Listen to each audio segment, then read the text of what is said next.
happened when I was a kid, so some of the details are a little fuzzy, but I still remember the important parts. I grew up in Nebraska, and I used to bike to school every day because my parents were always working. It was just easier that way. We lived in a rural area surrounded by farmland, and the route to school took me past this massive cornfield. Looking back, it probably wasn't that big, but it was the kind of place that looked like it went on forever, especially when you're a kid. Our house was on the other side of the field, but my parents were always clear about one thing: don't cut through the cornfield. They were worried I'd get lost without a cell phone, and I didn't really question it. I'd seen how easy it was to lose your sense of direction in there. So every day, I'd stay on the main road and bike all the way around it. I didn't have many friends that lived near my house, so I'd always bike alone. I didn't mind the longer rides. I actually developed a love for biking from doing it so often. I'd go for bike rides on the weekends, even when I didn't have to. I don't remember what day of the week it was, but it was definitely a weekday because I was biking home from school. I was biking home like normal when the chain on my bike popped loose. I don't remember how it happened, but it just came off completely, and no matter how hard I tried, I couldn't figure out how to pop it back into place. My dad had taught me how to fix my bike, but nothing I tried worked. I was stuck, and the thought of walking all the way home with my bike in tow sounded awful. Like I said, I didn't have a phone back then, so it wasn't like I could just call my parents for help. I wasn't going to ask for a ride from a random stranger driving by either. I knew better. I was on my own. That's when I looked over at the cornfield. Walking the normal route home was going to take forever, but cutting through the cornfield would save me a ton of time. I knew my parents had warned me not to go in there, but I figured it couldn't be that hard to find my way through. After all, I just needed to walk straight, right? So I made up my mind and pushed my bike into the cornfield, telling myself it'd be a quick shortcut. At first, it was fine. The path I found between the rows of corn was narrow, but it was clear enough to walk through. The stalks towered over me, and I remember there being a gentle breeze that day. Imagine walking through a cornfield as a child. The stalks feel 10 times higher, and everything feels 10 times bigger. It started to make me feel a little uneasy. The corn also blocked out a lot of the light, and it was oddly silent in there. I can't remember why, but every so often I'd look behind me. I'm not sure what was scaring me, but I remember just wanting to get out of there as quickly as possible. After another few minutes, I started to pick up on a faint rustling sound coming from the corn just a little ways off the path. I stopped and listened, trying to convince myself it was just the wind. It didn't sound like the wind though. It stopped, but as soon as I started walking, I heard it again. This time, it was a little louder and a little closer. I started to think it could have been an animal stalking me, but I didn't know what kind of animal would be making that much noise. I remember struggling to breathe, wishing I had never gotten into that cornfield at all. I picked up the pace, walking faster, but I didn't want to leave my bike behind. I kept telling myself I was being paranoid, but every few minutes, the rustling came back. Like whatever it was keeping pace with me. Eventually, the rustling stopped, and I felt a wave of relief. Maybe 10 or so minutes passed without any strange sounds. At the next juncture, I decided to switch rows just to be safe. I turned a corner, and standing right there in the middle of the path was a man. He was just standing there, arms at his sides, staring at me. He didn't look like a farmer or anyone who belonged out there. His clothes were dirty and torn, and he had what looked like long scratches on both arms. I don't know how else to describe them. They were just long marks that looked etched into his arm. I froze, not knowing what to do. But then he spoke. He asked me if I was lost in a low and raspy voice. I didn't respond. I was glued to the spot. He then took a step toward me and told me he'd help me find my way home. I felt like I was in sleep paralysis. I literally couldn't move. Every instinct in me screamed to run, but I couldn't. He started walking faster, his hands outstretched toward me, and that's when my legs just took over. I dropped my bike and ran as fast as I could. He started chasing me and shouted that he just wanted to help me. I did not stop running. I could hear him crashing through the corn behind me, yelling for me to stop every so often. I ducked into one of the corn stalks and crouched down in a ball with my eyes closed. I tried to make myself as small as possible. I truthfully thought I was gonna die. He was holding something that looked like a rope in his hand. As he passed, he muttered to himself, I'll find him. I'll never forget those words for as long as I live. I stayed hidden for what felt like hours. My legs were cramping and my whole body was trembling, but I didn't dare move until I was sure he was gone. When I finally crawled out of the corn and made my way home, I was shaking so badly I could barely walk. It was dark by then. I eventually found my way home. I ran inside to my parents, who were worried sick about where I had been. I told them everything. My mom was in tears, and my dad looked like he was ready to kill someone. By then, though, there wasn't much they could do. That man was long gone. My dad went out to look for my bike, but it was nowhere to be found. They got me a new one a few days later, and life went on. A few weeks later, something else happened that ultimately made us move out. I got home from school one day, and there, sitting on the porch, was my old bike, the one I had left in the cornfield. I don't remember who was more freaked out, me or my parents. My parents didn't feel safe with me in that house anymore, so we quickly moved out of there. My parents don't really mention what happens, but I don't think I'll ever be able to forget it.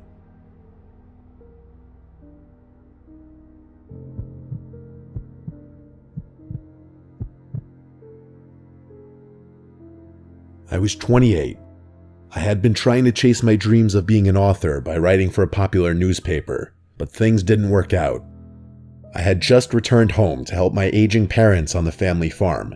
It wasn't exactly what I'd planned for myself after leaving home years ago, but they were getting older, and managing the place on their own was becoming more of a burden.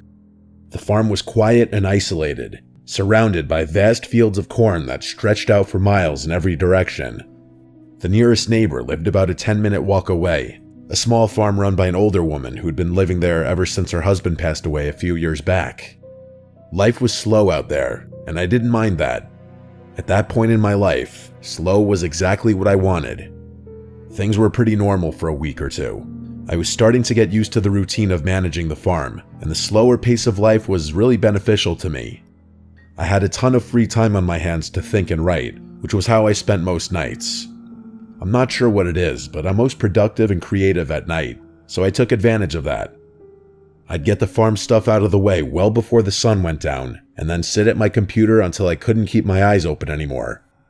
I had opted to stay in the tiny bedroom on the 3rd floor so that I wouldn't bother my parents with the strange sleep habits. I liked it up there. It was cozy and quiet, and the window gave me a beautiful, muse-like view of the farm. But after about another week, I started noticing something odd. Every evening, just before sunset, I would see a figure standing at the far edge of my parents' cornfield, between 2 rows of corn. At first, I didn't think much of it. I assumed it was someone from the neighbor's farm, maybe checking on their land or surveying the crops. They weren't actually on my parents' property, so it's not like they were trespassing or doing anything technically illegal. It was just kind of odd, though. The figure didn't move or make any kind of gesture, just stood there, almost like a scarecrow or a mannequin. I couldn't tell if it was a man or woman. Hell, I couldn't even tell if they were facing me. It was unnerving, sure, but I figured it was nothing to worry about. Despite the eeriness of it all, I noted that the scene would definitely make a cool photo. A shadow against the golden backdrop of the evening sky and fields of corn that stretched on forever. A few more days passed, and the figure kept appearing. Always around the same time, always around the same spot, just standing there. One night, I watched it extra closely just to make sure it really wasn't a scarecrow. Eventually, I did notice it move, which confirmed that it was a person. It was strange, but I kept telling myself it was harmless. I even thought it might be the neighbor, the old woman my mother often mentioned. I hadn't seen her since I'd been back, but maybe she had a reason for being out near our property.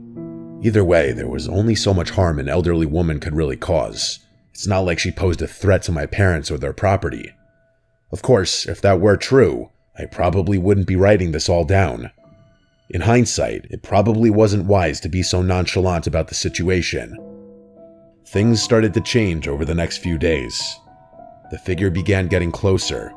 Each night, I'd see it between 2 different rows of corn, always closer to the house. It was still silent and still unmoving, but it was definitely closer each night. I was sure of that. I still couldn't make out any details about them from that distance, but things were getting serious now. Whoever was out there was deliberately getting closer and closer to my parents' property. After 2 nights of this, I decided I had to do something. The next morning, I told my parents about what I had been noticing the past few weeks. My mom brushed it off and told me that it was most likely the neighbor's son, who had always been a bit of an oddball according to her. To call him an oddball was a bit of an understatement, but my mom was always one to put things nicely. To my surprise, they didn't seem concerned or even weirded out. They told me that I should just let him be, as he's harmless. One evening, as I was working late in the barn, I glanced toward the edge of the field and felt my stomach drop. The figure was no longer at the far edge of the cornfield. It was standing just outside the property line, much closer than before. A cold chill ran through me.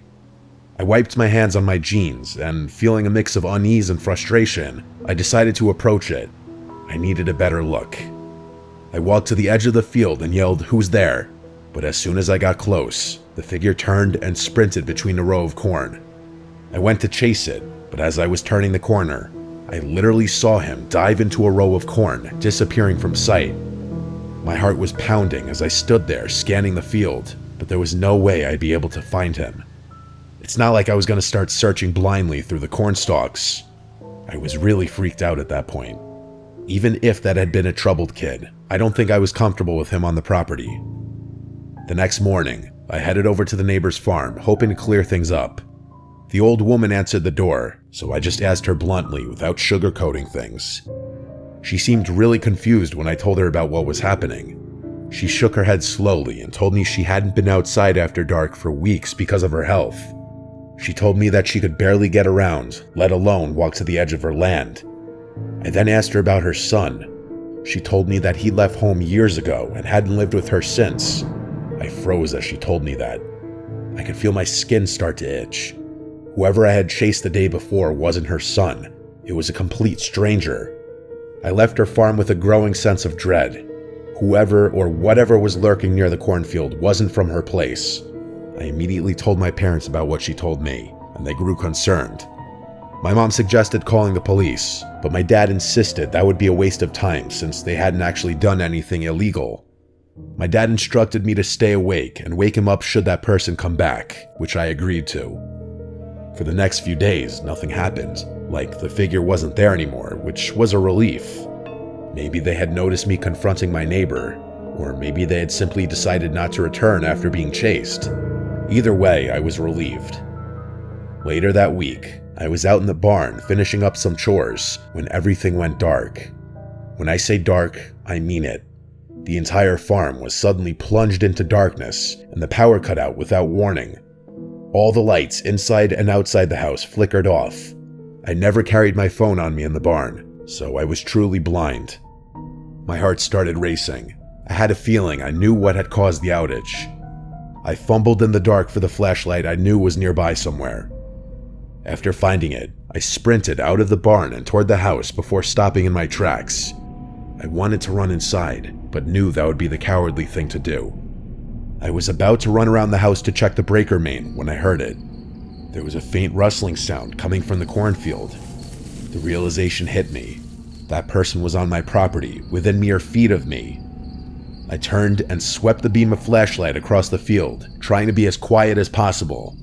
For a moment, nothing happened, just the same rustling sounds. But then, out of the corner of my eye, I caught a glimpse of movement. I jumped and shakily pointed my light toward the source. There, just a few feet away from the barn, was a man. I could see that now. It was a man with a few patches of hair on an otherwise bald head. He was wearing overalls and staring directly at me with this menacing look. I glanced down at his hands. He was holding a rusty garden trowel. Fear took over me and I ran. To my horror, I heard him begin to chase after me. I sprinted into the cornfield, hoping to lose him in there. I turned to see him in full pursuit, running as fast as he could. I turned a corner, and before he could see, I full-on dove into a row of corn. I sat there with my heart racing, trying to cover the sound of my breathing. A few seconds passed before I saw that guy run past me. It was the most terrifying moment of my life.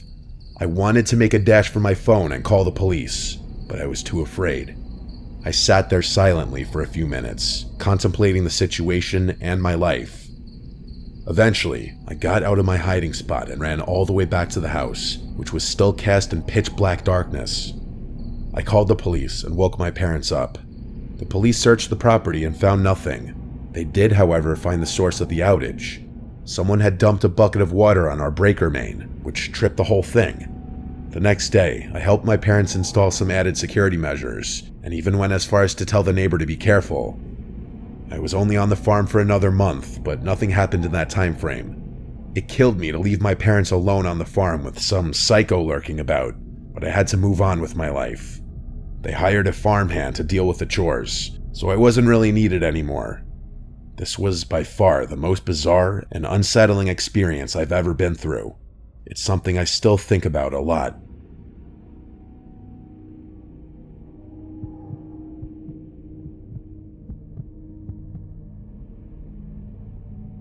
I recently moved to Iowa to get away from things. I got some dead-end job that pays a decent buck.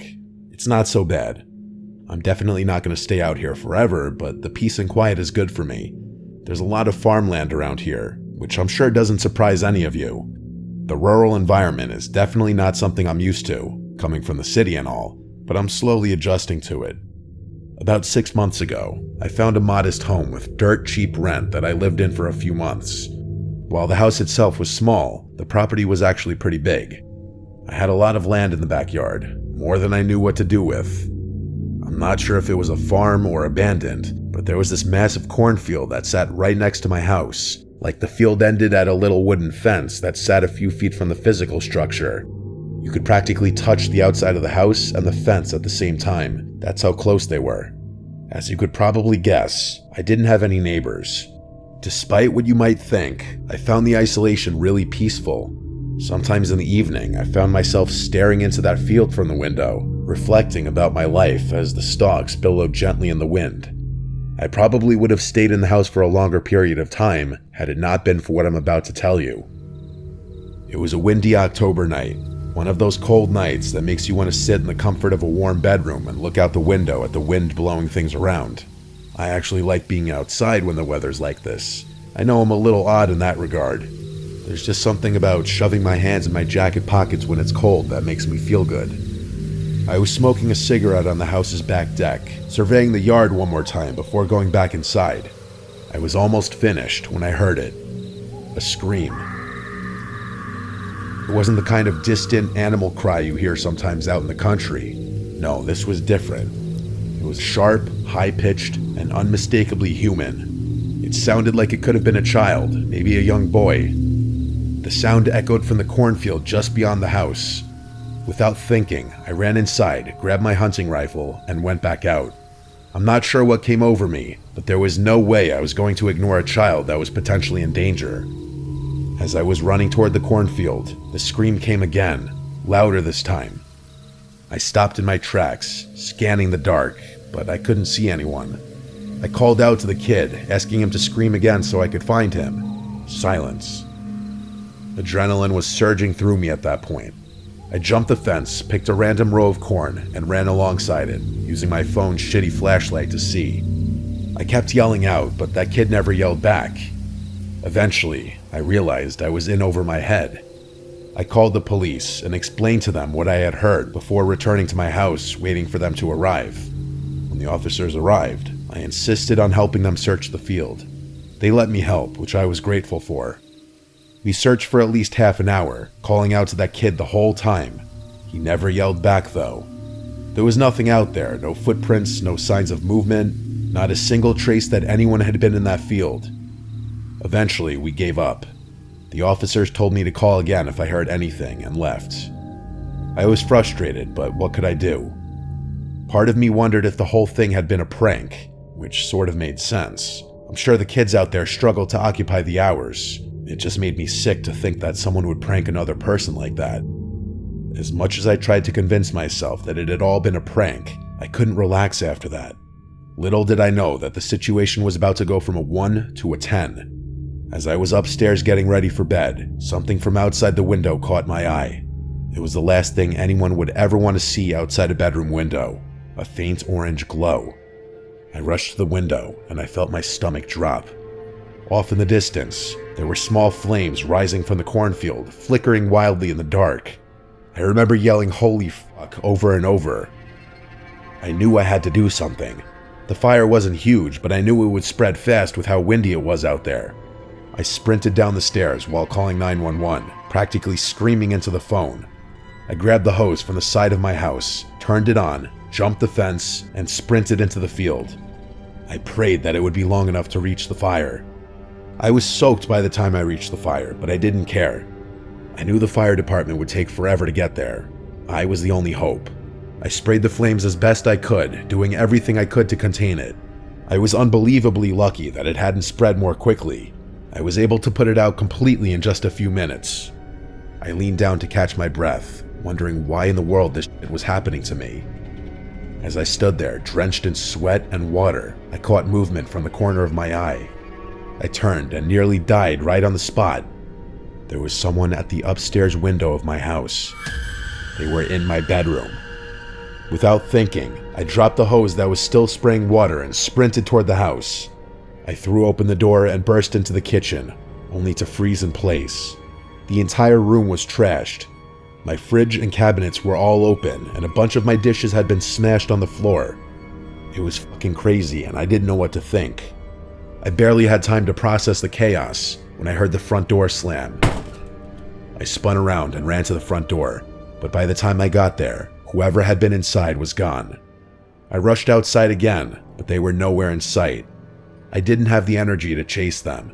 I actually thought I was going to pass out from how chaotic the sequence of events had been. A few minutes later, the police and firefighters finally showed up. I told them what had happened, and they took things much more seriously this time around. Attempted arson is a serious felony, and they treated it like such. A bunch more police officers and even some police dogs were brought out to conduct a more thorough search, but once again, they didn't find anything. Clearly, they had enough time to escape on foot. For a few weeks, I couldn't sleep. Every creak, every rustle in the night set me on edge. I slept with my hunting rifle on the floor next to me every night until I was able to move out. I kept thinking about what had happened. It didn't make any sense, but what gets me the most is that first scream. It makes me sick to think that there might have actually been a child in danger, not even 100 yards from me.